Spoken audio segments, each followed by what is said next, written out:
માતાજી મિત્રો, કેમ છો? હું એનપી સોલંકી સુરતથી. આજે આપણે અખાત્રી છે, તો અખાત્રી છે. અખાત્રીના દિવસે પરશુરામનો જન્મદિવસ લગભગ છે. તો મિત્રો, અખાત્રીના દિવસે આપણે શું કરીએ છીએ?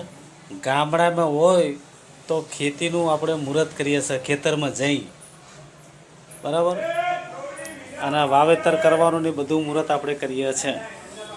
તો જે લોકો શહેરમાં હશે એ તો કઈ રીતનું મુહૂર્ત કરશે? તો પણ શહેરની અંદર બી સિસ્ટમ છે મિત્રો, કે શહેરની અંદર અખાત્રીના દિવસે કોઈ સારું ચીજ વસ્તુ ખરીદો, સોનું ચાંદી અથવા તો કોઈ નવું મોટરસાયકલ કે નવું કોઈ પણ ખરીદી કરો તો અખાત્રીના દિવસે શુભ માનવામાં આવે છે.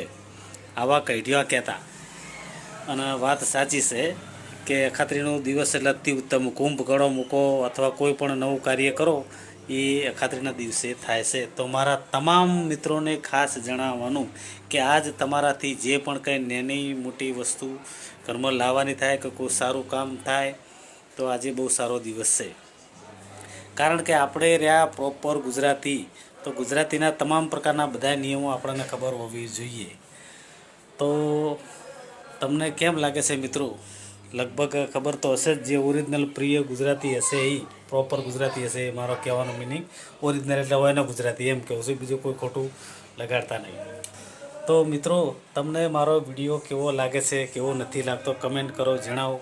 કારણ કે હું તો સલાહ આપીશ અને બધા ખુશાલમાં છો ને મજામાં છો. વૈશાખ ચાલુ થઈ ગયો છે, ચૈત્ર મહિનો ઉતરી ગયો છે, અને ઠંડા પાણીનું જોર રાખજો. પાણી બી પીજો, તરબૂચ ટીટી ખાવાનું જોર રાખજો. ગરમીની તબિયત સાચવવાની છે. બહારનું ખાવાનું બિલકુલ બંધ.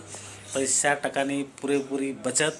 જો પૈસાને બચાવશો તમે તો પૈસો તમને બચાવશે. તો મિત્રો, આ હતો આજનો આપણો બ્લોગ. મળીશું હવે નેક્સ્ટ ટાઈમ કાલે, કારણ કે હજી નાઇટમાં જઈને ઊંઘવાનું બાકી છે. સૂઈ જશું અને પછી ઉઠી જશું 5 વાગે, બરાબર છે? તો જય માતાજી મિત્રો, જય હિન્દ.